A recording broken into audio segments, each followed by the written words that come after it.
On this video, I'm going to be talking about how I was able to save 1.2 million naira in just 6 months. In just 6 months, I was able to save the sum of 1.2 million naira from my earnings. And my earnings wasn't very much, I must say.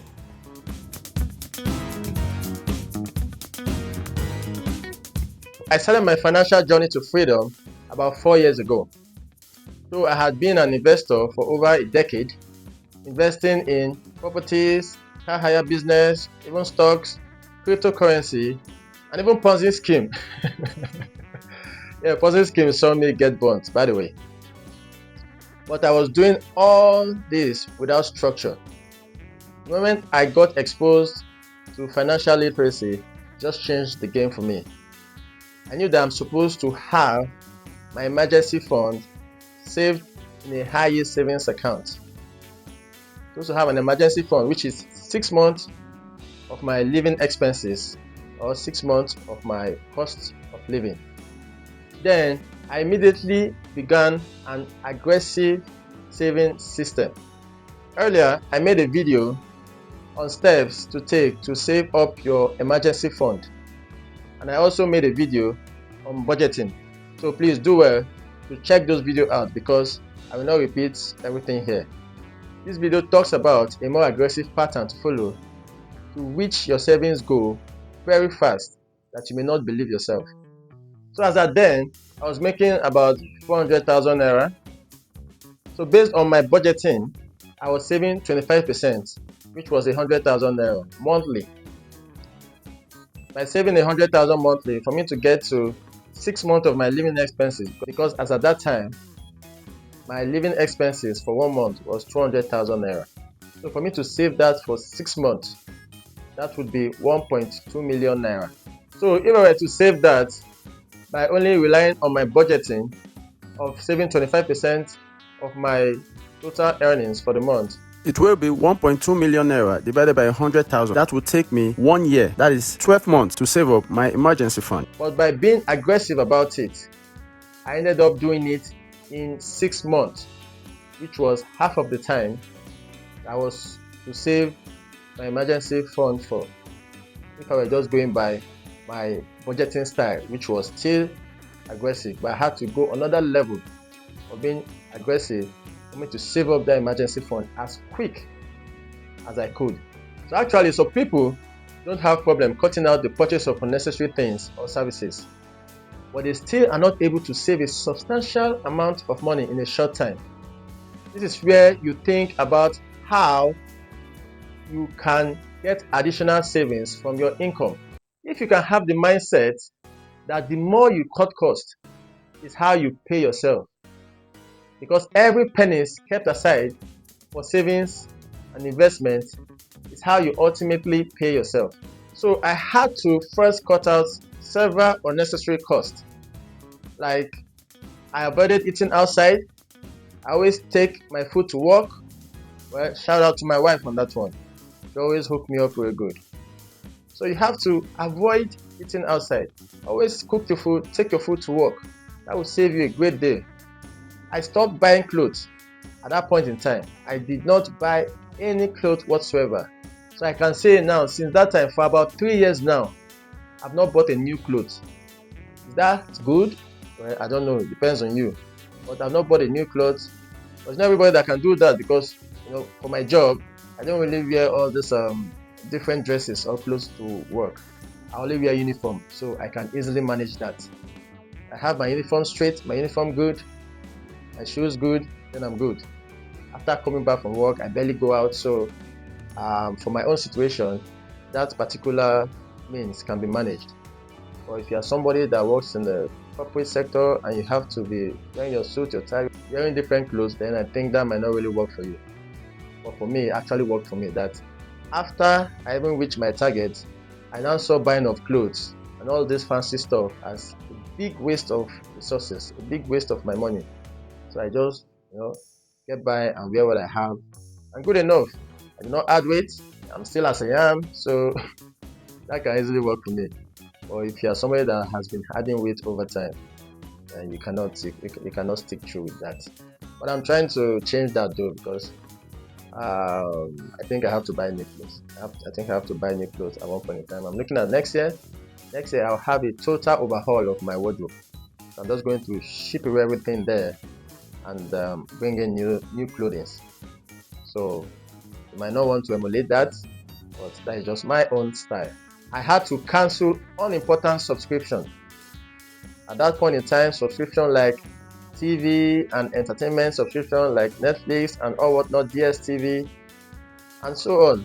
I had to cancel it because I was very aggressive and determined to save up my emergency fund in such short amount of time.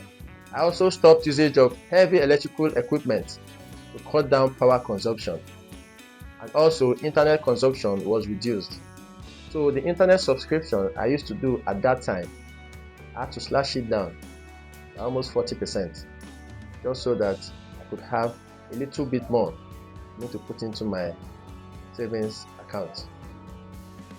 So the next point is I hung out less. I became almost invisible to my friends. I was always riding solo, because if you look at it, the more you go out with friends, the more you hang out with people, the more it is that you spend more money. So if you are going out by yourself to start with, even if you want to go out at all, even if you want to hang out at all, you must have a budget in your head of how much you intend to spend on wherever it is that you're going to, and you can stick to it. There's nothing wrong with that. But sometimes whereby you go out with some people and you ended up spending much more than you budgeted for, that, my friend, is very unhealthy. I don't think you'd want to do that. So you have to hang out less, or don't hang out at all, just for that period that you're trying to meet the savings of your emergency fund. So because I was hanging out less, I spent more time reading tons of books on financial literacy. I was studying, I was getting more confidence on what it is that I was doing, because I was making sure that my mind was filled with the right materials for me to be more devoted into this financial freedom journey. If you can relate to any of this and you are getting value from this video, please hit that subscribe button now, and don't forget to like and share this video with that person you know that needs to see this. So now let's get back to the video. So the last point that I also made great progress was I had to double down on my side hustle. You just have to have a side hustle, be it whatever it is. You just have to have something that you are looking at on the side that would possibly fetch you more money. So as at that time, my side hustle was trading. So I was basically trading crypto. I was doing a little bit of stock as well. So that helped a bit too, of getting additional income to put towards my emergency fund. Also, at that period, I met someone that offered me a juicy offer. So a man that just came into the country asked me if I could drive him around town for 1 week that he would spend in the country. So at first, when he made that proposal, the first initiative that I got in my head was that, no, I'm not a driver. I'm not a public driver, so why should you say that I should drive? But I didn't say that. So on the other hand, I now thought to myself, okay, let me see what the offer is. So I had to ask him, or we had to sit and talk. And we talked about what he would be paying, and what he intended paying was very tempting. So I couldn't but agree to the offer.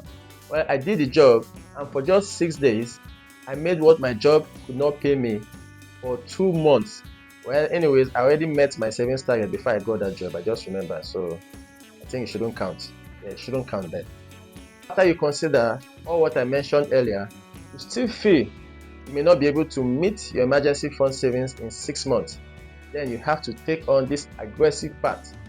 You can only do this by focusing on the things that you cannot do without, which are the big 3 necessities. By focusing on these big 3 necessities, you'll be able to shrink out some more money by prudently attending to each of them aggressively. Well, I'm a big believer of living a frugal life. That simply means living below your means. So I just naturally live below my means. And when somebody sees me from afar, they will think, oh, that I live a flamboyant lifestyle, but if you come very close to me, you see that I live a very simple and frugal life. So the big three necessities that I'm referring to here is housing, that is where you live; transportation, that is the means of getting about or going to work; and thirdly, you have feeding, that is your food. Those are the big three necessities that no one can do without. So we'll start with number one, housing. So you may want to rent an apartment or flat and share with someone, like a roommate or a flatmate. Also, you can use what is called a geo arbitrage. Geo arbitrage is simply when you get a house at a place or a region you can easily afford, and the cost of rent and other utilities are relatively low. Number two, we have transport. The cost of transportation keeps getting high by the day, so you have to get your BRT card and fund it. So if you don't know what BRT is a state-sponsored transportation network. So they usually have it at a subsidized rate that everybody can enjoy that facility with very reduced cost. So if you don't know how they operate, you just have to go to their centers at major bus terminals here in Lagos. You purchase a card, like a debit card, and fund it.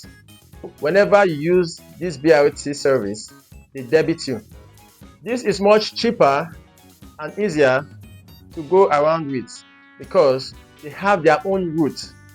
They mostly don't get involved in traffic. So once you hit the road with BRT, it's just a smooth drive to your destination. But they don't share their tracks with other vehicle users. Somewhere that you pay about 1,500 naira on a public transport or what they call a danfo here, with the BRT you pay half of that, maybe like 750 naira, and you have a more comfortable drive. Also, if you have a car, so while going to work, you may pick some commuters on your way to work. That will surely cover your daily cost of fuel or petroleum. So while going to work, you see a lot of commuters by the roadside. They are going your direction. So there's nothing wrong, because a lot of people I know do it. At the bus stop or the junction, if they ask you and you are going to their destination, they'll just tell you the amount. Then if it's okay by you, you pick them. But you have to be careful with this at night though. Because you don't want to find yourself in the midst of the wrong guys, so they don't waylay you and possibly take your vehicle away. So the third necessity I will look at is your feeding, that is food. So with the rate of inflation on foodstuff and groceries, this is slowly eating into our income. You have to avoid going grocery shopping at malls. Pick a day to go to the local market and buy your groceries as well as your foodstuff. Buy what will last you for at least 1 month and stock it in your fridge. The more you buy, the more discounts you get in shopping. Look for markets that have cost advantage on some particular foodstuff. For example, we have meat market. There's a meat market around Abulegba area which is called abattoir. So they sell meat at a very cheap cost. So if you go there, buy in bulk, come to your home, stock it in the freezer, that will save you a whole lot and you eat well. There's also tomatoes market at my 12. That's where you get very cheap tomatoes to buy here in Lagos. Cooking and taking food to work will save you about 3 times these days. So you have to plan your meal like your financial freedom depends on it. And the good thing is that once you have tried to adopt this lifestyle for 6 months or more, you'll not be shocked with the benefits of just being frugal or paying very close attention to your expenses. And this will easily stick on you. You find out that over time, you start practicing this type of lifestyle of taking stock or inventory of all of your expenses. If you know that you got value from this video, or you can relate to what I've shared so far on this video, kindly hit that subscribe button. You can also like the video, share the video with your friends, with your siblings, with whomever that is around you. Let them know that by being intentional about your expenses, you can actually pay yourself more. With that said, I'll see you on the next video. So if you want to see the earlier video I made on the steps to take to save your emergency fund fast, and also budgeting strategy to instill financial discipline, please kindly check out this video over here. It will give you more perspective on savings and investment. Thank you, and I'll see you on the next one.